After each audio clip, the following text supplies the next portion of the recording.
सभी स्टूडेंट्स को नमस्कार। हम आपको बताना चाहते हैं कि आपको पढ़ाई कैसे करना है। केमिस्ट्री की पढ़ाई आपको कैसे करना है ताकि बोर्ड एग्जाम में आप बहुत ही अच्छे नंबर कैसे अरेंज करें, कैसे आप बोर्ड एग्जाम में नंबरों को हासिल कर सकते हैं। आपको सबसे पहले बेटा क्या करना है कि सारी प्रैक्टिस, सारा रिवीजन, सारी पढ़ाई आपको याद रखना है कि एनसीईआरटी बेस्ड पर डिपेंड होना चाहिए। आपको जितनी पढ़ाई करना है सबसे पहले एनसीईआरटी की बुक करिए आप। और यदि आपने एनसीईआरटी की बुक पूरी कंप्लीट कर ली, यदि आपने एनसीईआरटी बुक के क्वेश्चंस को अरेंज कर लिया, यदि आपने एनसीईआरटी बुक के सारे क्वेश्चन अटेंड कर लिए, तो समझ लीजिए आप अपने पेपर को बहुत अच्छी जगह ले जाना चाहते हैं और ले जाने वाले हैं। आप अपने पेपर को बहुत अच्छी तरह से कर बहुत अच्छे नंबर ले सकते हैं। अच्छा, करना कैसे है आपको ये चीज? आपको क्या करना है, कुछ नहीं, समझ लीजिए आप कोई बुक ले लीजिए। समझ लीजिए हमने बुक उठा ली, एनसीईआरटी की बुक है।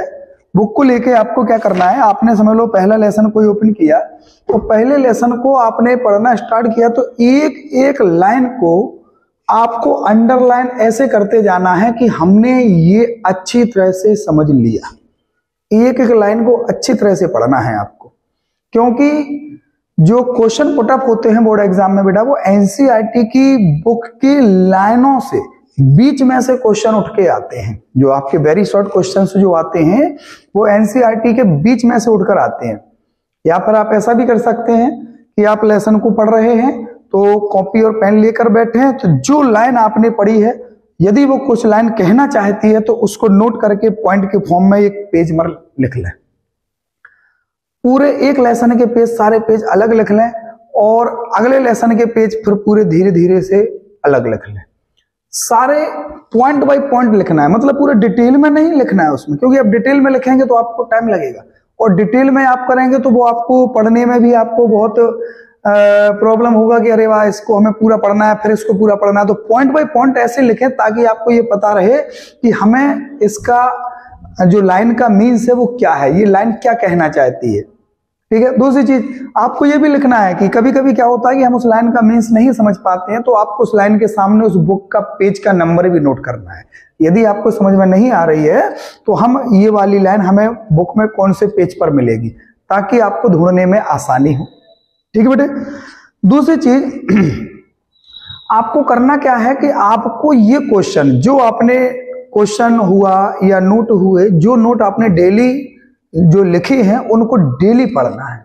ऐसा नहीं है कि आज हमने फर्स्ट लेसन लिख लिया, कल हमने सेकंड लेसन लिखा तो कल केवल सेकंड लेसन पढ़ेंगे, परसों थर्ड लेसन लिखा तो परसों थर्ड लेसन पढ़ेंगे। ऐसा नहीं करना है।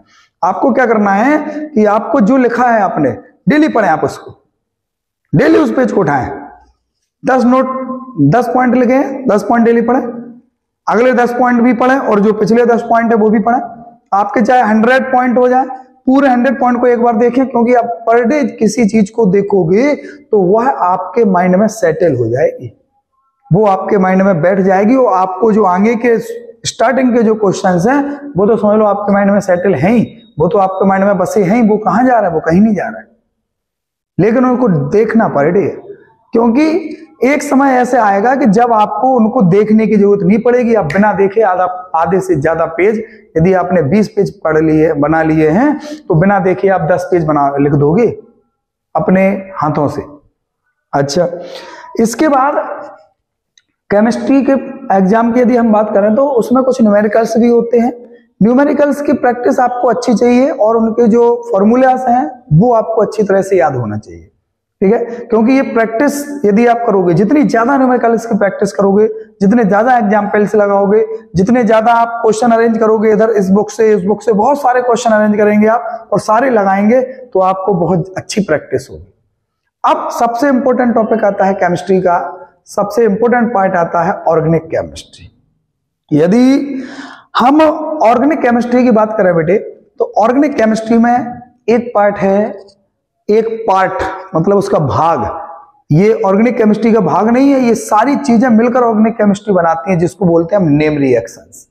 नेम रिएक्शंस वो चीज है जो आपकी ऑर्गेनिक केमिस्ट्री को बहुत ही सिंपल बना सकती है, कन्वर्जन को बहुत मस्त बना सकती है। नेम रिएक्शंस को आपको अच्छी तरह से पढ़ना है। सारी नेम रिएक्शंस को आपको topic by topic, lesson bye lesson name reactions आती जाएंगी। ऑर्गेनिक केमिस्ट्री में पहला हेलो एल्केन एवं हेलो एरिन लेसन है आपके में, ठीक है। अल्कोहल फिनोल ईथर भी है आपके में, कार्बोक्सिलिक एसिड वाला लेसन भी है, अमाइन वाला लेसन भी है। इन सारे में आपको नेम रिएक्शंस मिलेंगी। सभी नेम रिएक्शंस को अच्छी तरह से आपको करना है, क्योंकि ये नेम रिएक्शंस जो होती हैं वो कन्वर्जन हो चाहे केमिकल प्रॉपर्टीज हो, सब में बहुत ज्यादा इंपॉर्टेंट। और ये नेम रिएक्शन, कुछ नेम रिएक्शन तो बोर्ड एग्जाम में लिखकर ही आ जाती है, सीधी कोल्बे रिएक्शन लिखें, कार्बल एमाइन रिएक्शन के बारे में समझाएं, सैंडमेयर रिएक्शन क्या है। तो ये सारी रिएक्शंस जो हैं वो आपको अच्छी तरह से आना चाहिए।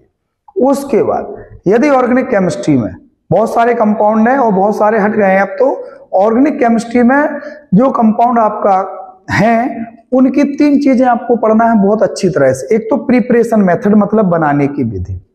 ऑर्गेनिक केमिस्ट्री में सबसे पहले है बनाने की विधि, प्रिपरेशन मेथड के बाद उसकी आती है फिजिकल प्रॉपर्टीज। फिजिकल प्रॉपर्टीज में आपका melting point, boiling point, solubility वगैरह ये आते हैं। बस वही पढ़ना है कि किसका मेल्टिंग पॉइंट या बॉइलिंग पॉइंट हाई होगा, किसका लो होगा, सॉल्युबिलिटी ये वाटर सॉल्युबल है, ऑर्गेनिक कंपाउंड में सॉल्युबल है या नहीं है, ये सारी चीजें रहती है। और केमिकल प्रॉपर्टीज आपको देखना है, केमिकल प्रॉपर्टीज किस कंपाउंड के साथ ये रिएक्शन करता है तो क्या बन सकता है। और जब आप नेम रिएक्शन पढ़ेंगे, कन्वर्जन पढ़ेंगे, तो आपको केमिकल प्रॉपर्टीज तो ऑटोमेटिक अपना सब हो जाएगा। केमिकल प्रॉपर्टीज पढ़ने से आप कन्वर्जन भी कर सकते हैं, एक दूसरे से जुड़े हैं ये सारी। कन्वर्जन क्या है? कन्वर्जन कुछ नहीं होता है। कन्वर्जन क्या होता है, जो हमने प्रिपरेशन मेथड पढ़ी, जो केमिकल प्रॉपर्टीज पढ़ी, बस उन्हीं का मिक्सचर होता है। वो ये कहते हैं कि इससे ये बनाइए, तो आप प्रिपरेशन मेथड भी उसमें यूज हो सकता है, केमिकल प्रॉपर्टीज भी उसमें यूज हो सकती है। बहुत सारी चीजें ऐसी हैं इसमें। अच्छा, इसके बाद आपको मेन चीज क्या है कि जो आप एनसीईआरटी की बुक पढ़ेंगे उसका एक टाइमिंग शेड्यूल आप जरूर बनाएं। क्योंकि यदि आपके पास टाइमिंग शेड्यूल आपका है, यदि आपके पास टाइमिंग शेड्यूल है, समझ लीजिए आप बहुत अच्छा वर्क कर रहे हैं।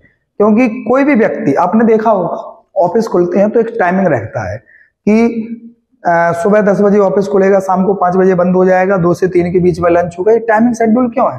क्योंकि इस टाइम में हमारी माइंड मेंटेनिटी भी वैसी हो जाती है, क्योंकि हमारा माइंड भी वैसी वर्क करता है। हमें दिखने लगता है 2 बजने वाले हैं, लंच का टाइम हो रहा है, तो हमारा जो बॉडी है वो उसी तरह से वर्क में आ जाएगी, फिर क्या बस लंच मिल रहा है, लंच मिल रहा है। तो एक टाइम को शेड्यूल करें, मेंटेन करें, टाइम टेबल बनाएं, उसमें लिखें इतने से इतने बजे तक। समझ लो आप 2 से 3 दिन में केमिस्ट्री पढ़ना चाहते हैं या फिजिक्स पढ़ना चाहते हैं तो लिखें, और पर डे उस टाइम में केवल वही सब्जेक्ट आपको पढ़ना है। और कोशिश, हमने कहा आपसे बार बार कोशिश करी कहने की और बार बार कह रहे हैं कि एनसीईआरटी बुक यदि आप कंप्लीट कर लेते हैं, आप अपने एग्जाम में वो परसेंट लाएंगे जो आपकी सोच से भी ज्यादा होगी। बहुत अच्छी परसेंट आएगी आपकी, क्योंकि पूरा क्वेश्चन पेपर कहीं से नहीं, एक एक लाइन को यदि आप बारीकी से पढ़ेंगे तो क्वेश्चन कुछ नहीं होता है बेटा, जो लिखा है वही पूछा जाता है कि ये यहाँ लिखा जो है ये क्या है, इसका मीन्स क्या है और ये ऐसा क्यों हो रहा है। तो ये सारी चीजें आपको ध्यान रखना है और बहुत अच्छी तरीके से आप लोग पढ़ाई करें। और आप लोगों को बोर्ड एग्जाम के लिए मेरी तरफ से अभी से शुभकामना।